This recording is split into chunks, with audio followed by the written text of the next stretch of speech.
Welcome back to Pokemon episode summaries. Today, I'll be doing episode 300, a core fish out of the water. That's right, guys. I've made 300 episodes so far. Surprisingly, I haven't died yet.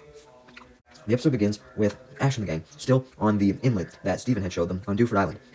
with Ash still happy about his new capture at the end of last episode being a core fish, as he decided to take a break from training his Pokemon to polish all of their Pokeballs, as all of the Pokemon watched from outside their Pokeballs, including, of course, Corphish, Pikachu, Trico, and Tailo. It was now the next day after Ash caught Corphish, because they had managed to camp overnight at the inlet because Brock had fixed the tent. Yay! Anyways, as Ash continued to polish his Pokeballs, talking to his Pokemon about their upcoming rematch with Brawly and how excited he was to finally be trained enough soon, Brock, May, and Max had set up a table and had just finished breakfast and were cleaning up the dishes. May was kind of surprised that Ash was spending so much time polishing his Pokeballs, leading Brock to explain that he was doing so because part of being a trainer was making sure your Pokemon were happy, and polishing their Pokeballs made them very happy, as it made the Pokeballs more comfy for the Pokemon to be in, I guess. Max then pointed out how May had never polished her Pokeballs before, even her fucking Torchics, her starters. May becomes embarrassed of this, claiming that she planned to, but hadn't got around to it yet, even though she was obviously lying. So Max called her out for this lie, leading May to get angry with him and threatened to tackle him or some shit, since she didn't want to be embarrassed in front of Brock or Ash. Ash had then finished his polishing, as he proudly stared at all the polished Pokeballs. Ash then suggested that he and his Pokemon better get back to training, giving them some words of encouragement, stating that so long as they all worked as a team, they could beat Brawly, making all of his Pokemon very happy and excited to battle. Before they began training, though, Ash decided to ask his Pokemon if they were hungry, since they hadn't really ate anything for breakfast that morning, and he wanted them to train on a full stomach. Before any of the Pokemon could confirm or deny their hunger, Corphish revealed that it was somewhat hungry. It must have been, as it wandered away, interested by a piece of seaweed that it saw in the distance, wanting to eat it. So, it went up to the seaweed and did so. Despite the seaweed being very fucking long, Corphish devoured it in no time flat, making Ash and the gang shocked at how hungry Corphish truly was. As Corphish finished the seaweed, though, Ash and the gang were shocked to see that the seaweed was actually at the end of a long rope, making May wonder why a rope would be at the end of a bushel of seaweed. Corphish didn't really care about why the fuck a rope was on the seaweed, though, as it simply just began eating the rope as well. However, now that the seaweed wasn't on the end of the rope, it was revealed that the seaweed was actually placed on some buoys at the end of the rope, and Max noticed this and suggested that maybe someone was fishing for Corphish and was trying to catch it or something with the buoys. Ash didn't think this was very likely, as he thought that if anyone wanted the Corphish, they would go for a more direct approach, as opposed to having it eat buoys, but the buoys wouldn't work to catch Corphish anyways, even if there was someone actually using them, as Corphish quickly swallowed them whole. And Corphish then continued to eat the rope, chewing it, making Ash concerned, as it warned Corphish that it would get sick if it ate all that non-food, and that much of it. Corphish obliges, and tries to pull the rope out of its mouth, but when it does, it was so strong and pulled so hard that the rope snapped, causing Corphish's claw that was holding the rope to fly back in an attempt to catch that half of the rope, in fear that the rope would launch back and hit Ash. But, ironically, Corphish reaches back so far to grab the rope that he ends up not only hitting the rope farther towards Ash, but also launching his claw toward Ash, hitting him essentially twice, so hard in the face that he got knocked straight into a tree, causing Ash to scream in pain as Brock, May, and Max looked at Ash and his slightly bruised body before turning their attention to Corphish. Corphish thought that Brock, May, and Max would be mad at it, as would Ash, so it ran away. Although it quickly came back when Brock put out some Pokemon food for the Pokemon and started cooking a stew and setting out the plates, since Brock had made the Pokemon food that he did yesterday that Corphish really liked. With the food done, Ash left behind his polished Pokeballs on a little mat by a tree as he went over to eat, along with May, Brock, and Max. And May, Brock, and Max also sent out, or not Max, but May and Brock, they sent out all their Pokemon to join Ash's, so that Corphish could officially meet them for the first time. Upon meeting Wurmple, Torchic, Lotad, and Fortress, Corphish greeted them by slapping the shit out of them, making May scold the Corphish, as she was forced to stop eating and pick up her Wurmple and Torchic, and warned Corphish that it would never make friends with the Pokemon by smacking them, and scolded Ash for letting his new Corphish smack the Pokemon in the first place, stating that she would never let her Pokemon become close to Corphish if it was going to try and bully them. And looks down at her Wurmple to see that it wasn't eating, and she began to get worried, as Wurmple always fucking ate, and she thought that Corphish attacking Wurmple could have maybe scared it away from eating. This just made her even more angry at Corphish, as everyone else was just simply trying to eat, including the rest of the Pokemon as they were trying to eat their fucking Pokemon food. And Ash defended his Corphish, stating that Corphish didn't mean to harm Wurmple or make it scared or anything, he just wanted to say hello. May rebutted that smacking fucking Pokemon wasn't a way of saying hello, but Brock explained that some Pokemon had weird ways of showing their affection and appreciation for others, and Corphish was probably one of those Pokemon, stating that it probably did greet people by smacking them. May then looked down to see Corphish smiling at her, not believing that May hated it whatsoever, and this made May realize that maybe Brock and Ash were right, and that Corphish didn't actually mean any harm, so she forgave it for the time being, allowing everyone to continue eating Brock's stew, with Max and Ash complimenting Brock on his awesome cooking. However, Max soon realized that May hadn't been eating still, and asked her what was wrong, believing that the whole issue with Corphish had been sorted out. May responds by directing Ash and the gang's attention to her Wurmple, as she explains that it had just been lying there, not even touching its food, which extremely worried her, because Wurmple usually loved to eat, and it still wasn't. even though May had come to the conclusion that it couldn't have been because of Corfish still, because the Corfish incident was a decent amount of time ago that by this point, so Wurmple still couldn't have been affected by Corfish, even if it was. So May knew something else was wrong, suggesting that it may be sick. May then tried to offer Wurmple some food, but it still refused. And it continued to refuse, even as Torchic gratefully gave it its own food for it to eat, not eating that either. Just then, though, Corfish saw that Wurmple nor Torchic were eating their food, and it was just like, you know what, I'm still hungry as fuck, I'm gonna take it for myself. So it devoured both bowls at the same time, causing May to get angry at it and scold it again, as even Ash scolded Corfish this time around, warning it not to steal food from others, explaining that food was meant for May's Pokemon. However, Corfish didn't seem to care at all, as it just happily looked up at Ash, not believing that it was doing anything wrong. Just then, though, a robotic hand came down from the sky and immediately captured Ash's Pikachu, much to Ash and Gang's shock. As they then look up and see the hand came from, of course, Team Rocket's Meowth balloon, as the hand pulls Pikachu inside, and Team Rocket instantly do their motto, slower than usual, since they saw Ash's Corfish, and remember the Corfish from last episode, the same one, and wanted to taunt the Corfish by doing their motto while wearing Corfish claws, and moving around like a Corfish. So this took them quite a while, and angered Corfish, but when they were done, Meowth simply put Pikachu inside of a cage, leading Ash, of course, to demand Team Rocket to release Pikachu, but of course, they refused. So, Ash had his Pikachu use Thunderbolt to try and shock its way out, but, of course, Team Rocket just laughed, as the cage was shockproof, as usual. And Jessie then taunts Ash and the gang, as the Meowth balloon begins to go higher and higher into the sky, and farther away, leading May to take action, as she commands her very tired and seemingly sick Wurmple to help get Pikachu back, and although it was tired, it obliged, as it lazily used a string shot. This string shot manages to hook Team Rocket's balloon, annoying Jessie and James, as they tell Meowth to simply try and break away from the string shot by turning up the burner. Meowth does so, and the balloon begins to try and break away from the string shot, although Ash and the gang grab onto the string shot and pull back, basically causing a tug-of-war which lasts for a few seconds, with Team Rocket trying to escape and Ash and the gang trying to pull them back. Team Rocket's burner was working well though, as even when Talo and Trico joined in to help Ash and the gang, it wasn't helping them win the tug-of-war, so Ash ordered his Corfish to help as well. Corfish happily obliged, wanting to please Ash, although Ash asking Corfish for help proved to be a mistake, as soon as it grabbed the string with its sharp pincer, this caused the string to snap, knocking Ash and gang down to the ground, and allowing Team Rocket's balloon to fly away, although due to the sheer force of the pull of the string, their balloon soon crashes down, going out of control. Although Team Rocket was technically gone, none of them were happy, as Team Rocket still had Pikachu, and May was especially not happy, as she got up and angrily yelled at Corfish,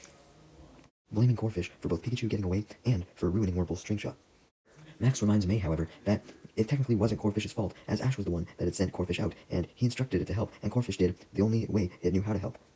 And Max and Brock proceeded to assure May that they would find Pikachu, as no matter how many times Team Rocket got away, they always managed to find them again. Ash then got up, embarrassed to admit that Max and Brock were right. It was his fault for letting Corfish out, and he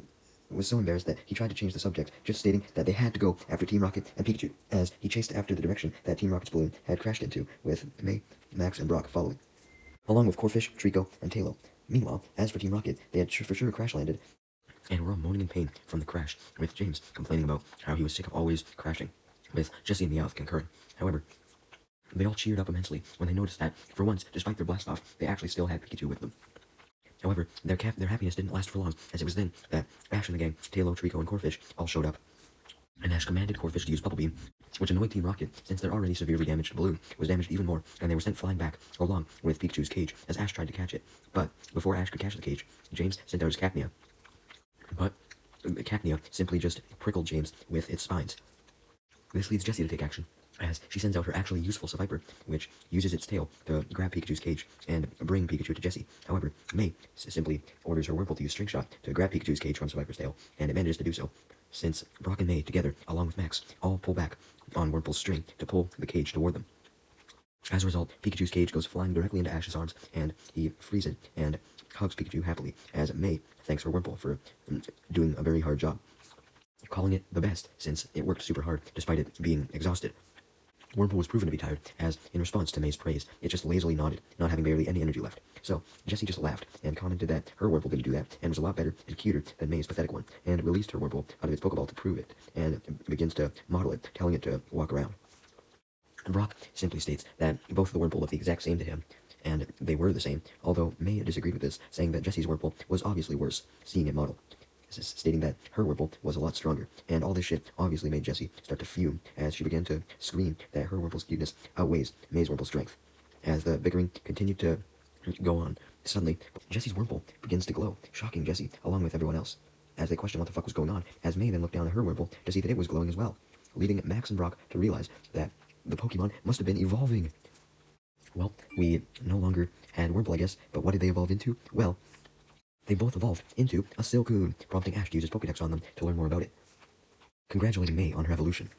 As May and Jessie both celebrated, exclaiming that they were both one step closer to the beautiful Beautyfly that they wanted so much, as they both picked up their new Silcoon and hugged it. James and Meowth were the only ones to notice, though, that May's Wurmple had evolved into a Silcoon, but Jessie's hadn't. It had evolved into a Cascoon. With James and Meowth knowing this, because May's was white and happy looking, while Jessie's was purple and more bitchy looking, which was how a person was able to differentiate between the Wurmple evolving into Silcoon or Cascoon. It was essentially a branched evolution, like Eevee, but this one was natural. However, James and Meowth didn't really care about this and declared to each other that they caught about catching Pikachu, and they saw that Ash and the gang were distracted by May's new Silcoon. So James used this to his advantage as he sent out his Cacnea and told it to use Pin Missile. But Ash saw the Pin Missile coming, so he commanded Corphish to use a Crab Hammer, which deflected the Pin Missiles and sent Cacnea flying back into James. And then Pikachu took action by sending Team Rocket blasting off with a Thunderbolt as everyone cheered for their victory against Team Rocket. Suddenly, though, this happy moment was interrupted as Corphish suddenly collapsed. And Brock spotted that Corphish's skin had turned a bright red hue, so he checked Corphish's temperature, only to discover that Corphish had a fever. So Ash went to go return Corphish to its Pokeball to heal it up, but he remembers that he left Corphish's Pokeball, along with the rest of the Pokeballs, back at the inlet, by that tree. Ash panicked as Brock told him that Corphish needed a Pokemon Center immediately, and now Ash had no way to carry it, since he didn't have Corphish's Pokeball. However, he soon realized he could just carry Corphish on his back, so he did so. May advised that Ash should just go back to the inlet and grab the Pokeballs, but he and Brock reiterated that Corphish needed a Pokemon Center immediately. Max tried to convince Ash to go back to the inlet as well, but to no avail. Though Ash did see the potential danger of leaving all of his Pokemon's empty Pokeballs at the inlet alone in case someone tried to steal them, like Team Rocket, so he instructed that Brock, May, and Max, along with his Trico and Talo, go back to the inlet to guard it, while he and his Pikachu would take Corphish to the Pokemon Center, and the others obliged, going back to the inlet, while Ash began carrying Corphish on his back toward the center, with Pikachu following him. Eventually, Ash made it to a hill and began to go up it in the direction of where he hoped was the Dewford Pokemon Center, trying to recall where it was, when suddenly he felt Corphish get really, really fucking hot as it began to steam from its fever. Ash realized that Corphish needed immediate care, but he didn't know how to bring Corphish's fever down, when suddenly he spotted a little pool of water in a Deus Ex Machina moment, and he scooped some of it up with 2 big leaves on a nearby tree, and gave it to Corphish, which slightly cooled down his fever, although not very much. Since Corphish was good enough for Ash to continue on, he went to resume his journey to the Pokemon Center, only to immediately stop, because he realized that he was super hungry when he heard his stomach growl, and remembered that he had never gotten a chance to finish his breakfast because Team Rocket interrupted. So, he tried to think of a way to quickly look for food to not slow him down, and luckily for him, Pikachu spotted a Pecaberry tree. So Ash picked some down from the tree, and gave one to both him and Pikachu, with both of them chowing down, with Ash commenting how good the berry was, which was kind of surprising, because if you remember the episode where Brock caught Lotad, and there were those 3 berry sisters, they were like, oh no, berries have bad effects on humans, but apparently Ash was fine. I mean, he wasn't fine though, as while he was eating, he realized that he had become so distracted with eating that he accidentally stepped on a Shroomish, noticing this as he heard angry growling coming from the Shroomish. Ash panicked as he quickly tried to apologize to the angered Shroomish, but it was too angry and used Stun Spore, forcing Ash, Pikachu, and Corphish to leave, running away from Shroomish as fast as possible. Meanwhile, back at the inlet, Brock was making some stew once again for lunch, as May and Max were setting the table with Trico and Talo watching, while May hoped that Ash was doing alright and had found the Pokemon Center, leading Brock to state that Ash would definitely find the Pokemon Center, since he would never give up when it came to helping his Pokemon, referencing their past travels through Kanto and Johto, referring to his Ash and Misty's. Anyways, back with Ash, Corphish, and Pikachu, Ash soon made it to a large river and was able to see the Pokemon Center in Dewford Town, just a bit far across the river. So, all Ash had to do was cross the river, and he began to do so with Pikachu and Corphish, swimming as fast as he could, when suddenly, he was surrounded by a group of Carvana, who he scanned with his Pokedex to learn more about, quickly hopping out of the water to avoid their attacks, which they were trying to administer by leaping out of the water themselves. Although Ash did manage to escape the water, putting Corphish down on the ground in the process, since he practically jumped out of the water in fear of the Carvana. However, he only got more scared of the Carvana when he read about them in his Pokedex, which stated that they were extremely scary and rude.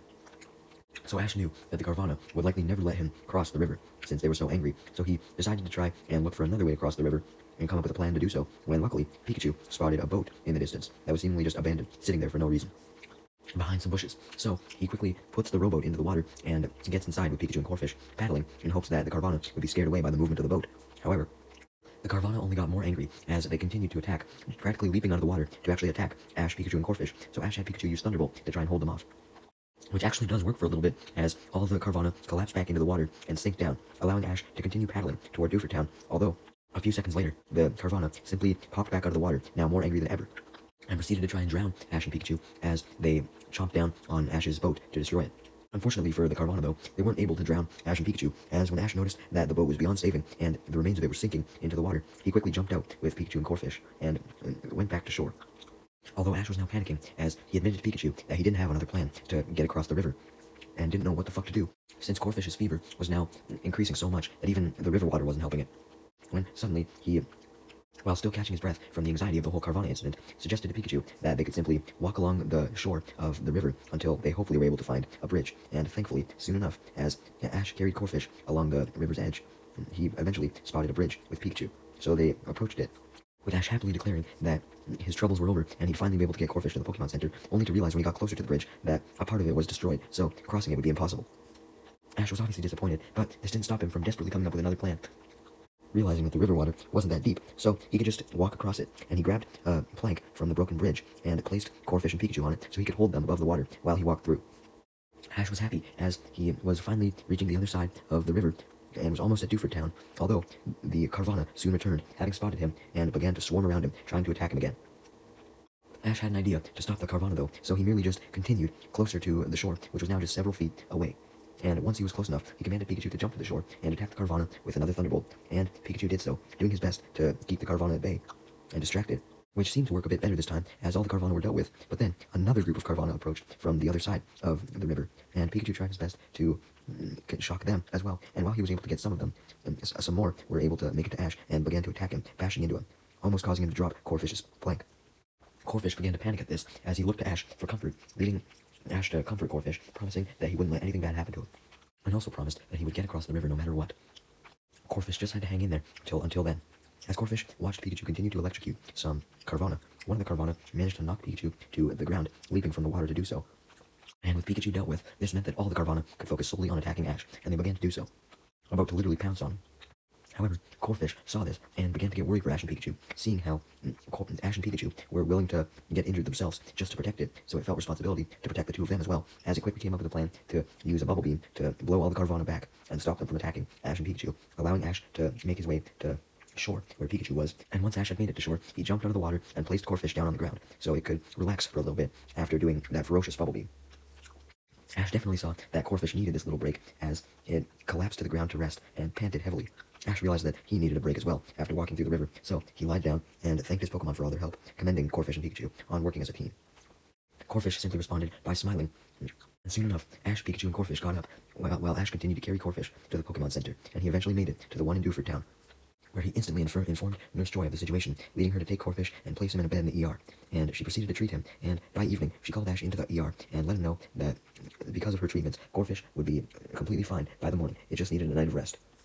Commending Ash on managing to get Corfish to her just in time, leading Ash to thank Nurse Joy for all her help with Nurse Joy, stating that she was just doing her job.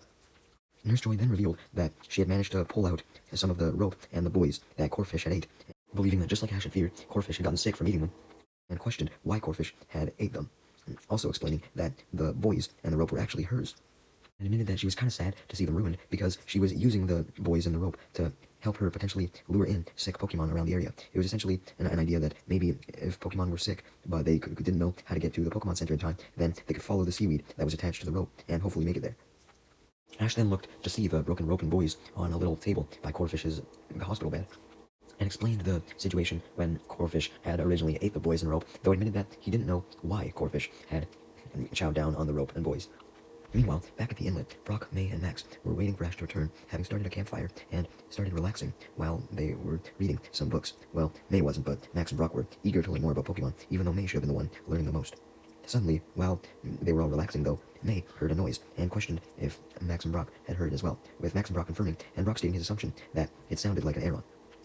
Trico and Halo, who were resting by a tree, also heard the sound as well. So, the five of them all went to go investigate.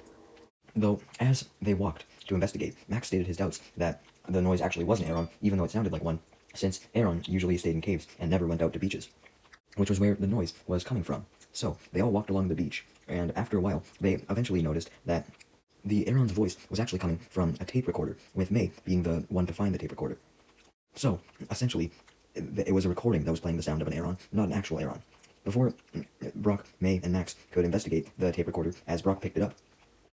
several cages sprang up from the sand out of nowhere and trapped everyone, with the exception of Talo, who flew up to avoid the cages just in time. May and Max were in one cage, and Brock and Trico were in the other. The perpetrators who set up these cages were, of course, Team Rocket, identifiable by their signature laughter, as they taunted May, Max, Brock, and Trico for capturing them, and expressed how proud of themselves they were for being able to capture them, talking about their genius plan of hiding out by the beach until everyone showed up. And Team Rocket also proceeds to brag about how they finally captured Pikachu. However, it was Meowth who realized that Ash and Pikachu weren't actually captured, as they weren't even in the area, making Team Rocket extremely mad about this, as they began to pout in anger, complaining about how their plan had failed again.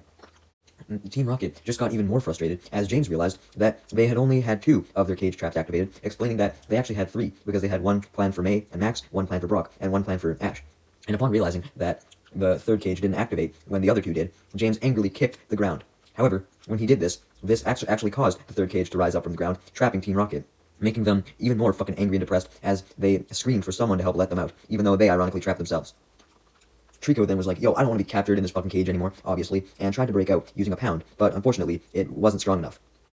Upon realizing this, May suggested that Team Rocket should just open up the cage with a key, thinking that they must have one since they were the ones who built the cages, but Team Rocket explained that for some reason they didn't have a key on them, likely because they probably just bought these cages from Team Rocket and they weren't from like Giovanni or some shit and they weren't given keys, or the cage just didn't happen to have keys because they didn't think they would need any when they caught everyone. But anyways, Team Rocket actually pleaded with Trico to try a pound again to break his cage so that Trico could free Team Rocket out of their cage, but May simply stated that even if Trico could break out of its cage, there was no way it would let Team Rocket out.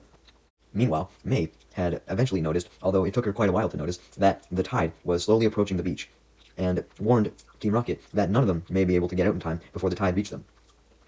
Brock, Jesse, James, Meowth, Trico, and Max didn't see the tide approaching, as they were seemingly blind as fucking bats, but eventually Brock noticed when the water began to touch Brock's foot, even while he was inside the cage, and he declared that there was obviously going to be trouble with the tide coming in,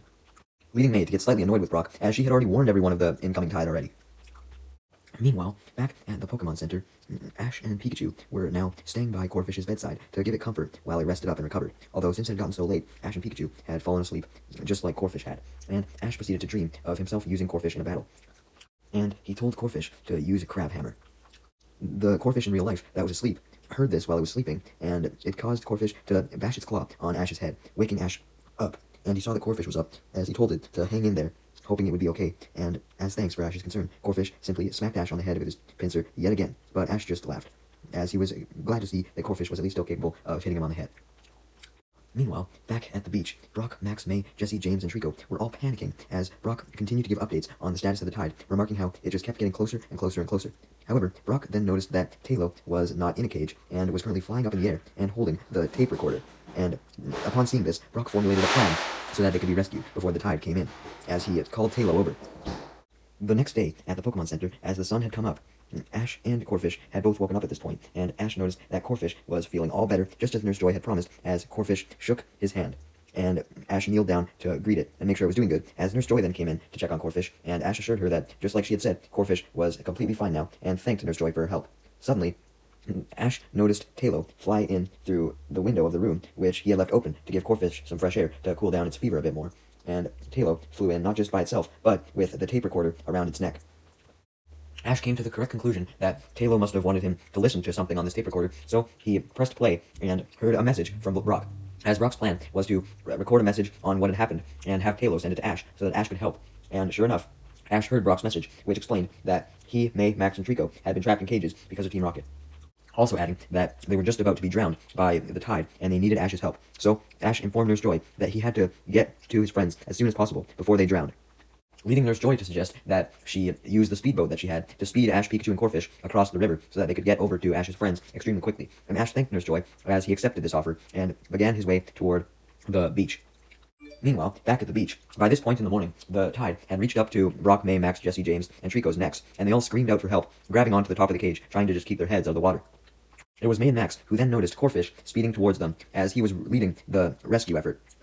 closely followed by Talo and Ash and Nurse Joy in Nurse Joy's speedboat as they sped to the beach, with Nurse Joy driving, making May and Max very excited to be rescued, as Ash and Nurse Joy waved to May, Max, and Brock. Ash then knew he had to take action quick, as he commands Corfish to break the cages with a crab hammer, which was strong enough, breaking Brock and Trico's cage, May and Max's cage, and even Team Rocket's cage, allowing everyone to go to the dock by the inlet, including Ash and Nurse Joy, as they departed off of Nurse Joy's boat. Surprisingly, Team Rocket literally bowed to Ash, very grateful that he saved them, and they proceeded to just thank him endlessly, and hyping Ash up by stating that they weren't worthy to be in his presence. However, Team Rocket was just using this as a distraction, as since Ash was caught off guard by this allowed Team Rocket to take out a net and try and capture Pikachu as they jumped up to him. Ash was obviously pissed off by what Team Rocket had just done, as he ordered Pikachu to use Thunderbolt on them and Corfish to use Bubble Beam on them, and together these attacks were able to send Team Rocket blasting off as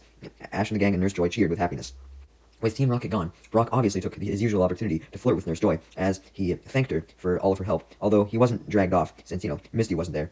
Although he didn't have much time with Nurse Joy, as May and Max had also kneeled down to Corfish during this time, as they both thanked it for its help, and they apologized for yelling at it earlier.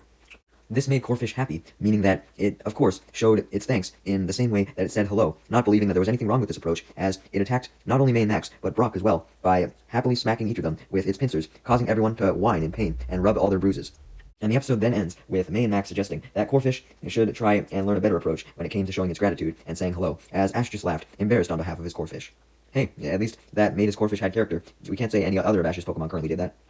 We then see one last scene of Brock having got up from Corfish's smacking, and he proceeded to flirt with Nurse Joy again, as May, Max, and Ash looked upon Nurse Joy's speedboat, kind of impressed with it.